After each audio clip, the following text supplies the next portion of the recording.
Wow, I'm really doing this. Few games have a reputation as infamous as this. Properly titled Superman: The New Superman Adventures, but more commonly Superman or Superman 64, is consistently stated to be one of, if not the worst video game of all time. Released by Titus Software, Superman 64 sees Superman, the Man of Steel, the very first superhero, reduced to a joke. Since his introduction in Action Comics #1 80 years ago, Superman has appealed to comic fans, movie fans, TV fans, video game fans, and more. But while Superman has been in many good media adaptations, there were low points. And this is the lowest of the low.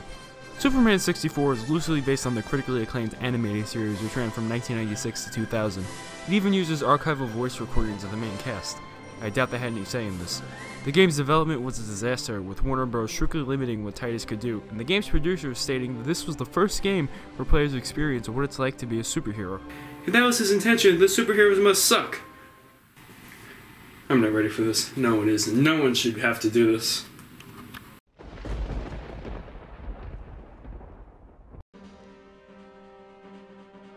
I didn't need to see that. Wait, the Rumble Pack was detected, and now you're telling me to insert the Rumble Pack?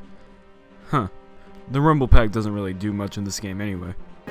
In short time, your fate will be sealed, Superman. Oh no, game, you can't come up with excuses for your horrible graphics. You've gotta own them. Then there's no time to waste. Get used to hearing that, cause you'll be hearing it a lot. Notoriously, in this game, you fly through rings. The fact that you have a strict time limit coupled with Superman's apparent inability to fly makes this way more difficult than it needed to be.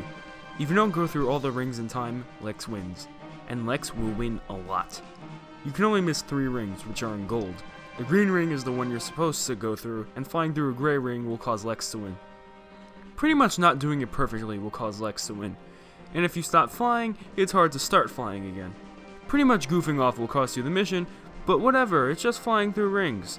After flying around for so long, you get bored and want to explore this barely started mess of a city. Superman can walk around, but he's slower than my attention span during a lecture about Bitcoin. You can also punch infinitely, and how dumb this looks probably is the perfect definition of this game. It should have been on the box. There's a lake down here, but it's just an underwater wasteland. The game's not extremely hard, it's just boring beyond belief. Doing the same thing over and over again isn't good for a person. Yes, there's different stuff to do in the game, but by the time you get there, your brain has melted. Oh, and don't even ask what this meter does. I couldn't tell you. Once you finally get past the rings, you have to save people from cars by picking up the cars and putting them somewhere else. You have to go pretty far, just tossing them aside isn't good enough. Oh, and when you fail, don't hit start, as that will bring you back to the title screen and you'll have to start back at the rings again. Well, sometimes, other times it starts you back at the cars. This game has no rules. What? I lost because a guy casually bumped into a car that wasn't even moving? I must know. I need to know. How many programmers did this game have? Only 5? Well, that makes sense. You know how many programmers a good game has? A lot more than 5! Once you finally get past the cars, you do what else? Flying through rings. Fun!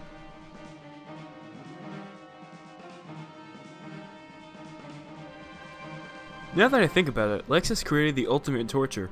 I don't know about Superman, but if I had to go through this to save my friends from a virtual world, I might do something more sensible than fly through rings, like maybe unplug the machine.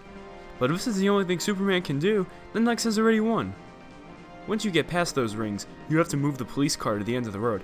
I don't really see the point. Okay. Now I have to go through the rings again? Hold on, let me restart.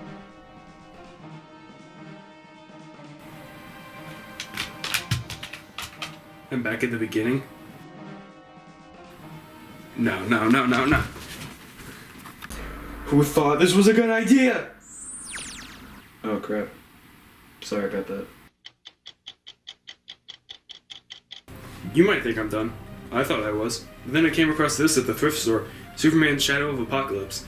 It's another game based on the animated series, so I might as well get it over with now. Naturally, since this game had better development time for a superior system, it's going to be better than Superman 64. As you can see, the graphics are 700% better, as they actually look like what they're supposed to be. With a name like Shadow of Apocalypse, you'd expect Darkseid to be the main villain, and while Darkseid does appear a little bit at the beginning, you have to wait to see him in full. Even with these weapons, I am curious if this mortal can actually complete his task. The eradication of the last son of Krypton. Wait. What's with that walk, man? We see that Superman just finished battling Metallo, who, despite being introduced prior, still looks like a Terminator. I mean, Superman vs. Terminator was a thing that actually happened once.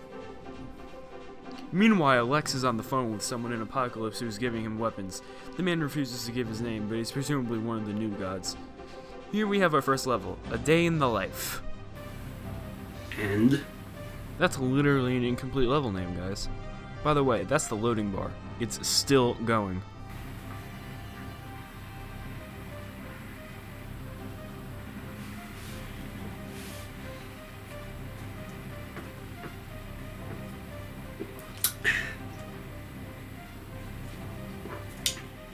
Well, control is a lot better in this one, honestly because they actually explain how to move around. Flying actually feels pretty fun and intuitive. This is what Superman 64 should have been. It's actually kinda hard to land. I found myself hovering over the ground, which is something Superman would do, but it feels awkward until you realize how to ground yourself. It's also awkward that the two analog sticks are reversed. The left one changes the angle while the right one actually moves. A helicopter, seemingly fresh off a robbery, flies away and causes a nearby bus to nearly fall into a ditch. I found it. I just had to figure out how to land first. Come on, Superman! I'm trying. Well, I managed to land on a truck. We have to pick up the bus, but you can't just walk next to it and pick it up. You have to be in the right spot to place it on the rescue point.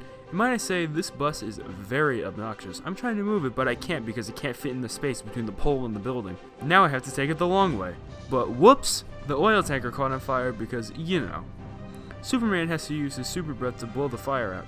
Now we finally go after the helicopter, and Superman shows off more of his athletic achievements.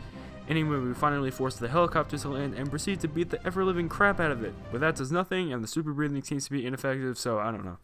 I think this is a good enough taste of what a Superman game should be. It wasn't that bad, and if you find it at the thrift store like I did for $3, go and get it. But Superman 64, stay away. If you want to beat the game 100%, you better quit your job because it's going to take your entire life. It's one of the worst video games ever made, but it's not the worst game I've ever played.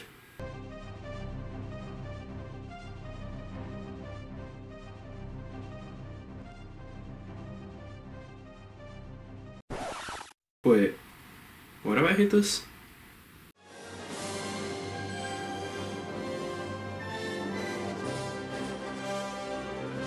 Hey everyone, if you like this video, why don't you subscribe? That way you'll know when future videos are uploaded. And why not give a like? Here are some other videos you might enjoy. Thanks for watching.